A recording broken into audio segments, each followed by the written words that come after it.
Good day to you all, my friends. I hope you're riding out these difficult times in the peace and grace that comes only from Jesus. Speaking of which, many of my fellow pastors are coming to the point where your church gatherings are shut down for the next little while, and you're wondering how to put your church online. You may be looking at other churches and saying, well, that's fine for them. They've got a tech crew, great equipment, and know their way around a computer. But what if you don't already have an online ministry? What if you're a smaller church that is simply looking for a way to maintain connection during this time of social distancing? I'm going to walk through 5 things you need to bring your church's Sunday morning ministry online. And then afterwards, I'm going to show you a quick tutorial with my buddy Jeremy, and we're going to actually go into a church and set up what we're looking for on a Sunday morning.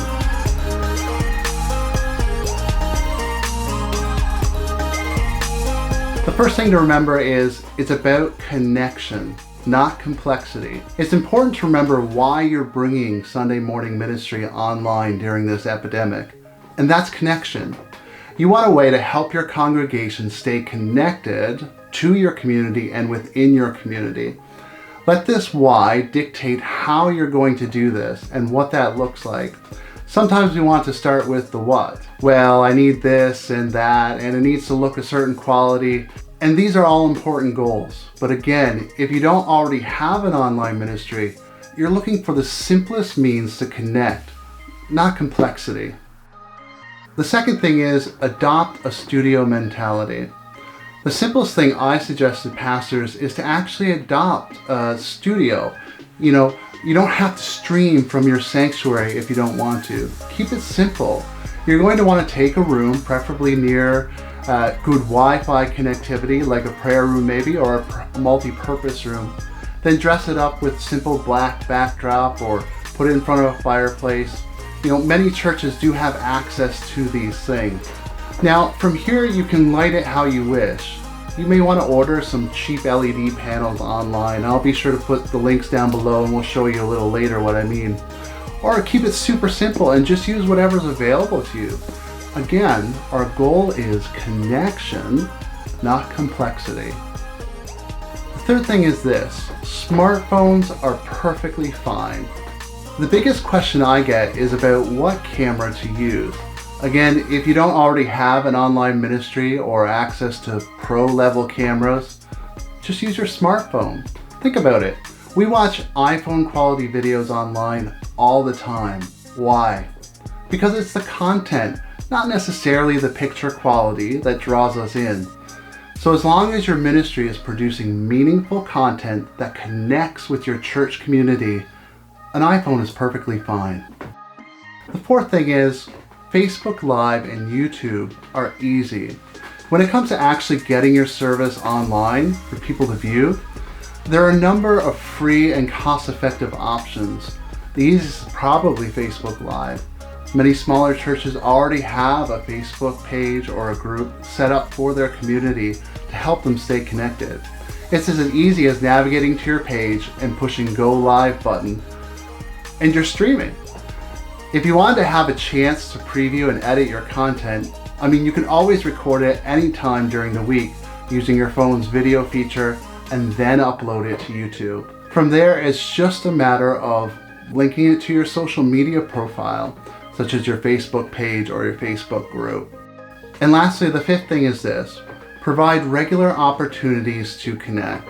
Facebook groups provide an excellent place to continue to connect with your church community, especially throughout the week. It's easy to post small group questions about the sermon, or even ask your congregation to submit God stories from the week. Or hey, upload their favorite worship song to view together. Social distancing and risk mitigation, they don't have to be or mean disconnection. If we listen to the Spirit during this present crisis, we might even hear Him calling us to a deeper level of connection and discover creative ways to enhance our fellowship post-pandemic. If there's anything we can do to help here at Formission, feel free to reach out. Now we're going to take a minute and we're actually going to show you what a setup on Sunday would look like if you were live streaming. All right, well, we are here to show you exactly what a live stream setup would look like in your local basement multi-purpose room. Any real space that you think is the most comfortable to do this is actually really good. Just remember that you have to have a good Wi-Fi signal. That's very important. And as long as you have that, everything else is just a matter of what you want to do with your setup. Okay, so I've got Jeremy in the back there. He's ready to go. He's gonna be our worship leader in a few minutes. I actually have a local pastor coming in, and he's really stoked to be our example this morning of what you can do with your sermons. As you can see, we have a very basic setup. We're all, we're all in a multi-purpose room. This is Park Avenue, just to make it clear. We're not in some other non-church facility. This is a church facility. And Jeremy's sitting there. He's actually in the spot. We've got a backdrop over here. Very simple backdrop. This is just some sort of weird piping that was made do-it-yourself. But you can actually, if you have a bookcase or something, you can tuck in the drapes. Most churches do have drapes, I understand. If you don't, any kind of material will work. You don't have to be heavy-duty types of stuff like that. And just FYI, there's actually a nice little fireplace up in the foyer that would have been a great location as well if you have something like that at your church, just to stage it in front of that.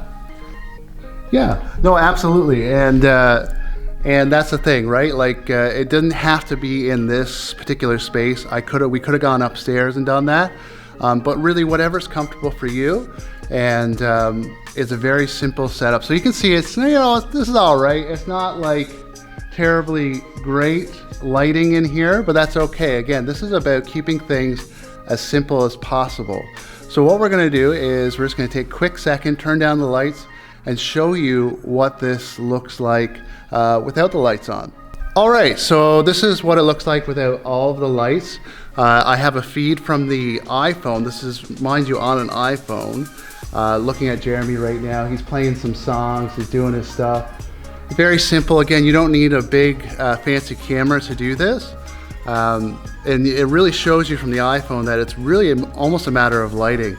And so let's go over a little bit of that just for a few seconds, what we're using here. We're using these LED panels. There's some really cheap options out there for LED panels, less than $100. So if you want to order something on Amazon, that's completely cool too. And you don't have to use that. We actually have practical lighting here, as you can see. And sometimes that's just enough. Again, keep it simple, whatever you need to do to get your live stream up and connect with your community. And as you can see, we're using an iPhone, so that's pretty simple. Not a whole lot of hassle there. Okay, so that's the lighting. Again, we talked about the backdrop. And as you can see, now some people have questioned about whether we need to have special audio or something like that. What do you think, Jeremy? No, absolutely not. I mean, it depends on if you already have a production set up, but I wouldn't go out of your way. If you just wanted to do a simple acoustic service, you could do it with just a cajon, guitar, and your own voice, or voices if you wanted to go with a couple. Holy, there is no one like you. There is none beside you. Open up my eyes in wonder.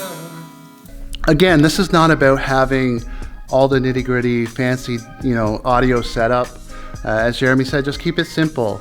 And as I said earlier in the video, we watch stuff on YouTube that's just from our iPhone all the time. And it's not about necessarily the quality sometimes as it is about the content. We watch these things because the content connects with us. So that's my encouragement to you if you're a pastor. Focus more on the content and the connectivity of what you're trying to do. You mean your community at any time could tune into Elevation Church or Bethel or wherever they like to worship. They're coming to your church because they want to hear from you and hear your heart and be a part of your community. So things like announcements, a special word from your pastor, just the content of your message, and the intimacy of seeing their own people leading in worship sometimes is a huge blessing. So focus on the things that you do have. Just one last thing, you might notice there's some colored lights in behind. Some of you have churches with youth groups that have these LED lights kicking around. You can see them down there on the floor. Feel free to raid them. Ask your youth pastor, hey, do we have lighting kicking around? They'll be more than happy to lend a hand and help you out. And so make sure that you talk to them and get your lighting. But okay, well, right now, we're going to take a few minutes and we're going to focus on, okay, we got the worship here, and Jeremy's singing his song and doing his thing. Well, what happens when we want to preach? What happens when, we need to move things over? And what kind of setup does that look like? So we're going to get a friend of ours to come in and he's going to be our example. All right, so now we want to talk a little bit about our setup for preaching. So we talked a little bit and showed you what it would look like for worship. But now we're going to use our wonderful example. Say hi, Pastor Ken.